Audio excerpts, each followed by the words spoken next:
नमस्कार, मैं जन स्वराज का गांधी जी प्रशांत किशोर जी के साथ जन स्वराज पदयात्रा में बिहार के गांव-गांव में जा रहा हूं और अब मैं बतलाना चाहूँगा कि बिहार की शिक्षा व्यवस्था कितनी चौपट है। बिहार सरकार का हर साल का बजट मैं बतलाना चाहूँगा कि 40,000 करोड़ रुपया का है, मगर शिक्षा व्यवस्था बिल्कुल ही चौपट है। सरकारी शिक्षा व्यवस्था कोई भी विश्वास करने को तैयार नहीं है और इसका क्या कारण है आगे प्रशांत किशोर जी बतलाएंगे, लेकिन मैं थोड़ा सा उसका मैं जिक्र कर देता हूं क्योंकि प्रचार के दौरान गांव-गांव जाता हूं तो स्कूल में बच्चे पढ़ते हुए नजर नहीं आते हैं। सिर्फ खाने के वक्त में खिचड़ी खा के घर चल जाते हैं और अपने घर के आंगन में अपने खेत खलियान में खेलते नजर आते हैं। और नौजवान युवा सिर्फ डिग्री लेने के लिए जाते हैं, एग्जाम में एडमिशन करा लेते हैं कॉलेजों में और डिग्री ले लेते हैं,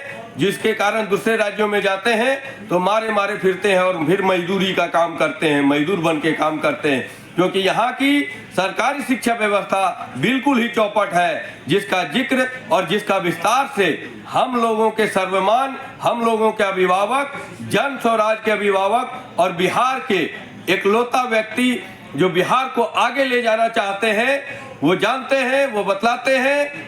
और कि बिहार का तरक्की तभी हो सकता है दूसरे राज्यों की तरह कि वहां पर जब तक बिहार में शिक्षा व्यवस्था मजबूत नहीं होगा, क्योंकि किसी भी राज्य की तरक्की वहां के शिक्षा व्यवस्था से ही हुआ है। उस राज्य का तभी विकास हुआ है जब वहां के युवा और वहां की शिक्षा व्यवस्था में दोनों में सामंजस्य मिला। और इसी का विस्तार से हम लोगों के अभिभावक आदरणीय प्रशांत किशोर जी, जन स्वराज के अगुआ आदरणीय प्रशांत किशोर जी विस्तार से बतला रहे हैं, जो अभी आगे सुनने को मिलेगा। धन्यवाद। व्यवस्था फिर वही बात है, हर चीज को आप लोग 2020 मैच के तौर पर देखते हैं। यही यहाँ के नेताओं का भी हालत है। शिक्षा व्यवस्था कैसे सुधरेगा, शिक्षा व्यवस्था क्यों बिगड़ा है, पहले इसको समझिए। इसलिए नहीं शिक्षा व्यवस्था बिगड़ गई है, लोग कहते हैं कि स्कूल से खिचड़ी बट रहा है इसलिए शिक्षा व्यवस्था खराब है। अगर खिचड़ी बटने से शिक्षा व्यवस्था खराब होती तो कॉलेज में तो खिचड़ी नहीं बट रहा है, 8वीं क्लास से ऊपर के स्कूलों में तो खिचड़ी नहीं बट रही है, वहां शिक्षा व्यवस्था क्यों खराब है। कुछ लोग कहते हैं कि नियोजित शिक्षक गुणवत्ता उनकी खराब है इसलिए शिक्षा व्यवस्था खराब है। तो अगर नियोजित शिक्षकों से ही शिक्षा व्यवस्था खराब है तो Patna science college, CM science college, MS college, Bettiah Patna college में पढ़ाई क्यों नहीं हो रही है, वहां तो नियोजित शिक्षक नहीं पढ़ा रहा है। शिक्षा व्यवस्था इसलिए खराब है कि पिछले 30-40 वर्षों में बिहार में समाज और सरकार, मैं सरकार के समाज को भी जोड़ रहा हूं, दोनों की प्राथमिकता में कहीं ना कहीं शिक्षा है ही नहीं। लोग भी यहाँ अपने आप को शिक्षित नहीं बनाना चाहते, डिग्री लेना चाहते हैं, खिचड़ी खाना चाहते हैं। आप भी अपने बच्चों को स्कूल में खिचड़ी खाने के लिए भेज रहे हैं, साइकिल लेने के लिए, पोशाक लेने के लिए भेज रहे हैं, उनको पढ़ाने के लिए नहीं भेज रहे हैं। और सरकार ने भी नेताओं ने भी ये भांप लिया है कि लोगों को पढ़ाई नहीं चाहिए, खिचड़ी बांटो, पोशाक बांटो, इनसे वोट लेते रहो। तो कहीं न कहीं समाज और सरकार दोनों की प्राथमिकताओं में शिक्षा है ही नहीं। पूरा समाज अपने ये समझ ही नहीं पा रहा है कि अगर हम जब तक शिक्षित नहीं बनेंगे तब तक हमारा बच्चा, उसको जीवन मजबूरी में मजदूरी ही करना पड़ेगा।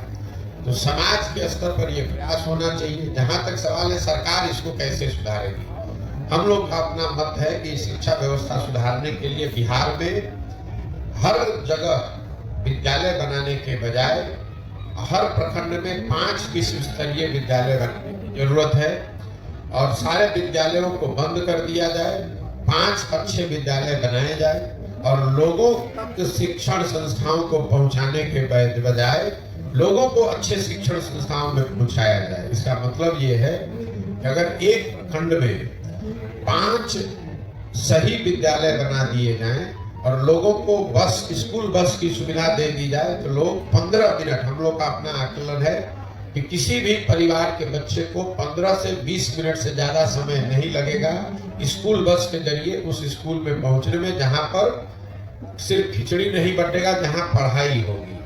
दुनिया भर में जहां पर भी शिक्षा की अच्छी व्यवस्था है वहां समाज के पास स्कूलों को नहीं ले गया लोग, लोगों को अच्छे स्कूल में लाया गया।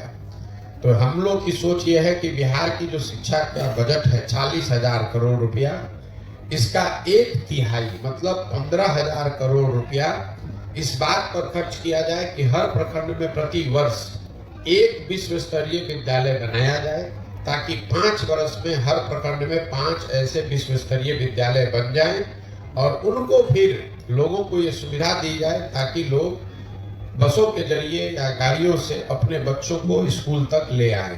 अगर आप दिल्ली बॉम्बे में रहते हैं तो स्कूल आपके घर के बगल में नहीं है। सबके बच्चे स्कूल बस से जाते हैं उन संस्थाओं में जहाँ अच्छी पढ़ाई होती है। आधा घंटा 45 मिनट लोग स्कूल बस से जाते हैं, बच्चे पढ़ते हैं और फिर स्कूल बस से वापस आते हैं। पूरी दुनिया में जहाँ पर भी आप जाइएगा यही व्यवस्था है। हर घर के बगल में स्कूल नहीं बनाया गया है। स्कूल एक ऐसी जगह पर है जहाँ पर हर आदमी बस से, गाड़ी से, साइकिल से 10 मिनट में, 15 मिनट में पहुंच सके। बिहार में क्या हुआ है, समता मूलक शिक्षा नीति के नाम पर हर जगह विद्यालयों के भवन बना दिए गए। नतीजा क्या हुआ, जहाँ विद्यालय का भवन है वहाँ शिक्षक नहीं है, जहाँ शिक्षक है वहाँ भवन नहीं है, जहाँ दोनों है वहाँ बच्चे नहीं है, जहाँ तीनों है वहाँ पढ़ाई नहीं है। तो ये समता मूलक शिक्षा नीति बनाने के नाम पर पूरी व्यवस्था को चौपट कर दिया गया। जरूरत इस बात की है इस चीज को फिर से रीअरेंज किया जाए और सारी व्यवस्था को 4 या 5 बेहतर स्कूल बनाने के दिशा में समेटा जाए कि हर प्रखंड में कम से कम 5 अच्छे विश्व स्तरीय विद्यालय हो। अगर हर साल हम लोग एक विश्व स्तरीय विद्यालय भी बनाए, क्योंकि पैसा इतना ही है बिहार में कि आप एक विद्यालय हर साल बना सके, मतलब 550 विद्यालय अगर डेली हर साल बनाए जाए अच्छे, तो वो सरकार बना सकती है। अगले 10 वर्ष में एक प्रखंड में 10-10 विश्व स्तरीय विद्यालय हो जाएंगे। बजाय इसके कि कहीं कमरा बनाए तो बेंच नहीं है, बेंच बनाया तो टीचर नहीं है, टीचर है तो पढ़ाई नहीं है, इसका कोई फायदा नहीं। क्या एक रिक्शा चलाने वाले